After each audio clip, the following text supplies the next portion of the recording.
as we prepare for the swearing-in ceremony of His Excellency Yoweri Kaguta Museveni happening on the 12th of May. I was a child when my family was forced to leave Uganda. We went to exile. We lived in Kenya for a very long time. In Kenya, I learned their languages. I learned their ways of life.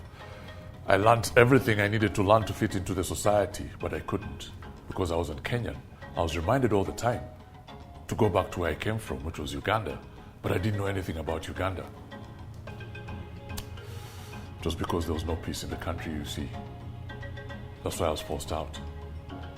Over the last 30 years, I've had a chance to travel around the world to 48 African countries, to every continent on earth.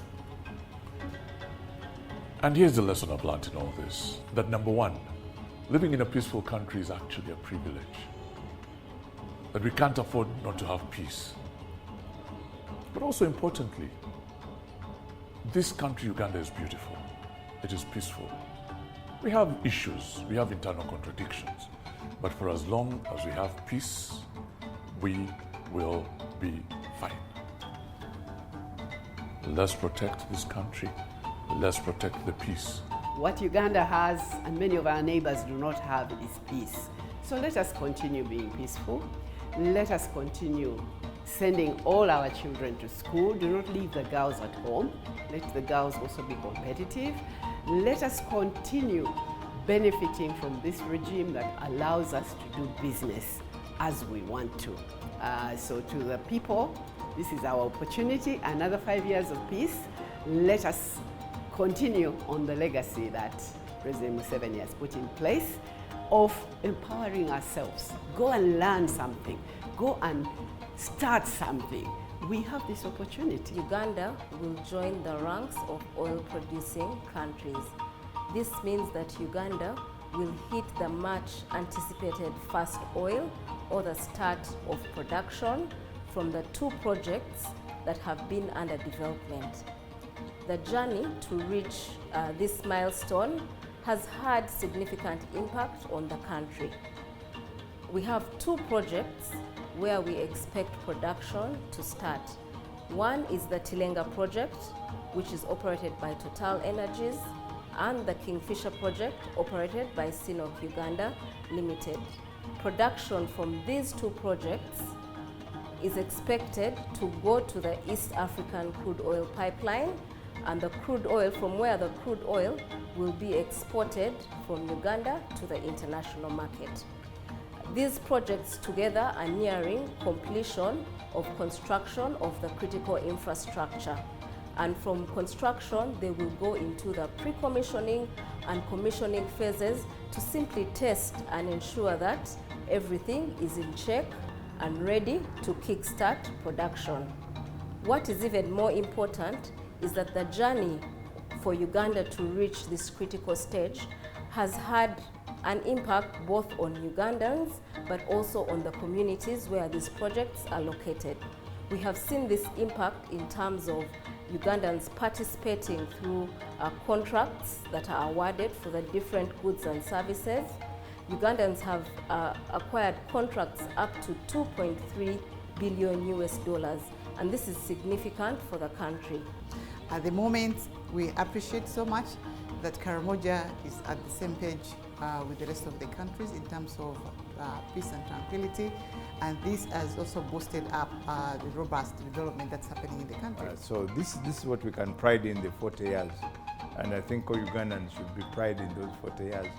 But it's all that it has been possible because of the stability which has enabled that to happen. What we are going to aim at in the next 5 years is, first of all, we are going to complete all the projects which has been promised to the Ugandans. Because over the period, we have been able to, if I stick to the road network alone, for example, we have in the road network 21,500 kilometers of the road network for the nation. Of that, already about 6,500 has been tarmac. We intend to have another 4,000 tarmac within the next 5 years, and that's our target. We have distributed gadgets in Western Uganda, in Kasese for Reses, in Karamoja. We have been in Ngore region.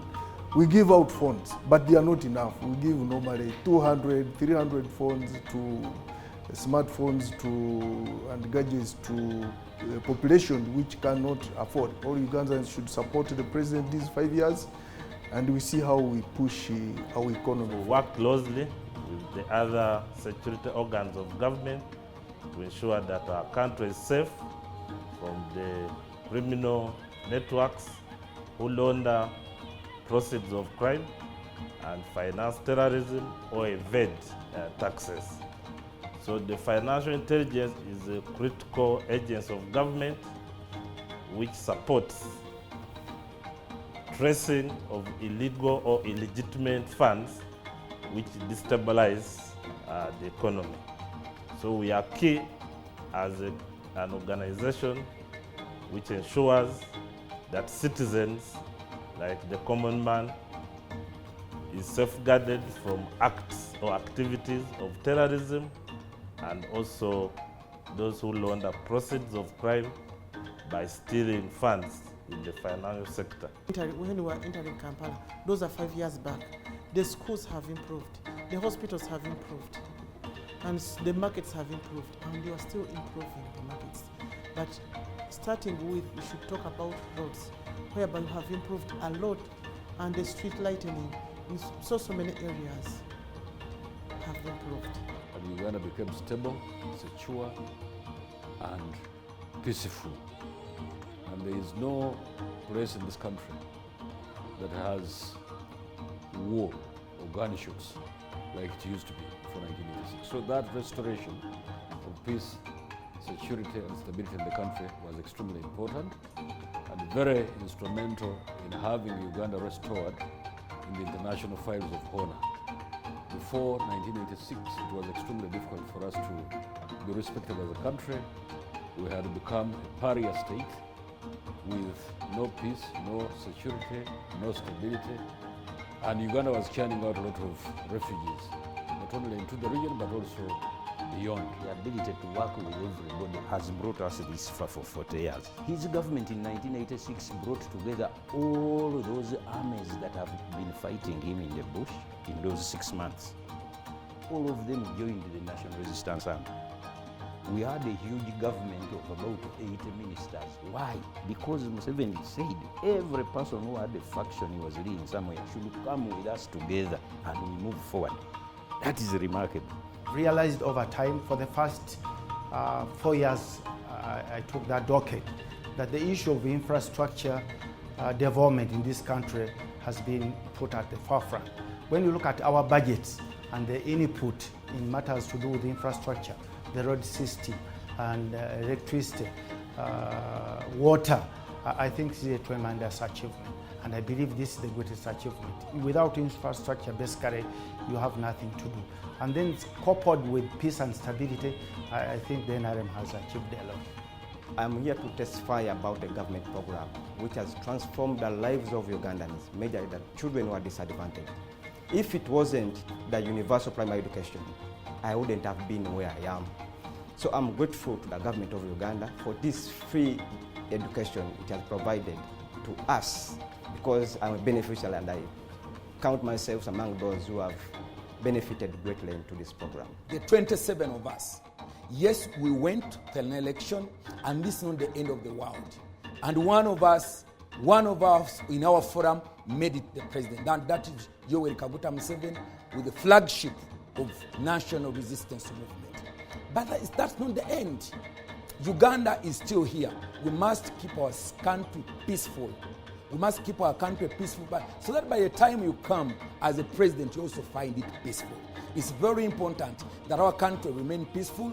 We don't have, people have plan A, plan B, but we don't have plan B of the country called Uganda. We have only one country. I call upon all the rest of our political parties, please, you may not necessarily support the president, but keep peace until when your time comes. That is the call that I can make to other political parties that did not win this time. The most significant is the parish development model. It has cut across, it has transformed within just 2 years, and I think after 5 years, there will be real transformation in both urban and the rural areas.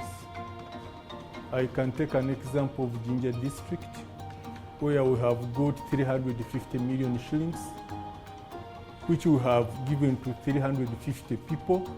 People have changed.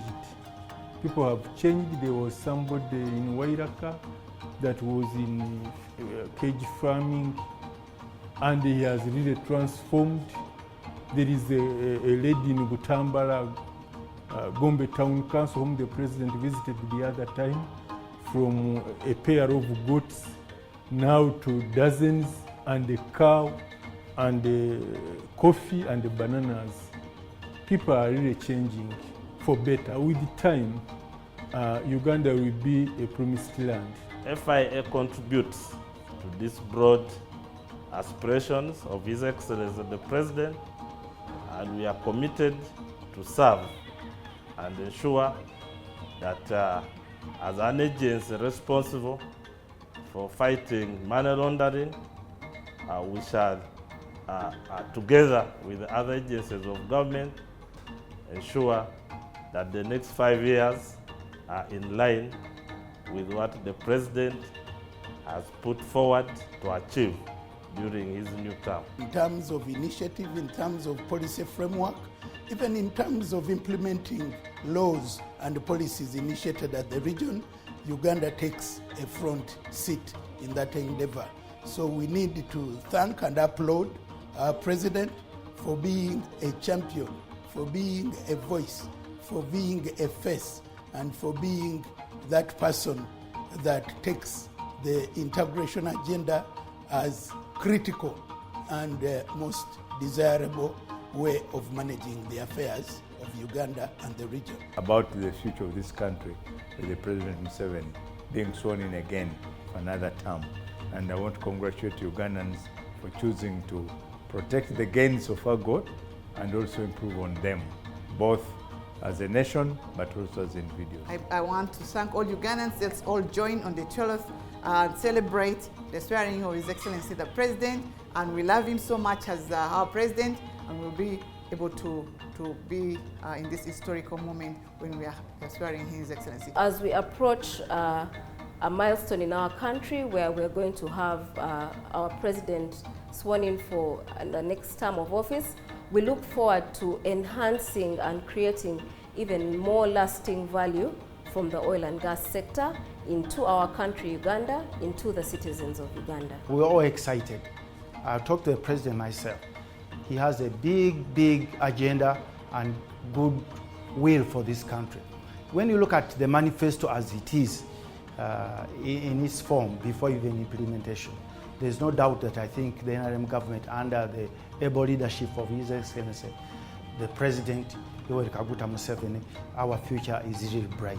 We are going to preserve and protect the gains, but beyond the gains, or that slogan, he has the will to ensure that at least we have a very good government. He has approached different people from Inter-Religious Council and has presented a powerful program beyond what is contained in the manifesto. We are all excited and looking forward to that day. The swearing ceremony, which is going to take place on the 12th of May, is going to be a big event. To me, it is going to be the biggest event of the year. I don't see anything bigger than that, because the President will be taking the mantle of leadership under the new mandate given to him by the people of Uganda at a scale of 70 plus. That is a big mandate, and it has to be celebrated in a big way to reflect the wish and the will of the people. So I want to invite all Ugandans out there to be in Kololo, to come and receive our President taking the mantle and taking oath of his new term of office, where we expect to leap into the new future, going into a middle-income status. And I want to believe that is what we are looking forward to, and his statement is going to give us the in-depth outlook of what Uganda will be in the next 5 years, and definitely it's going to be better, bigger, and bolder.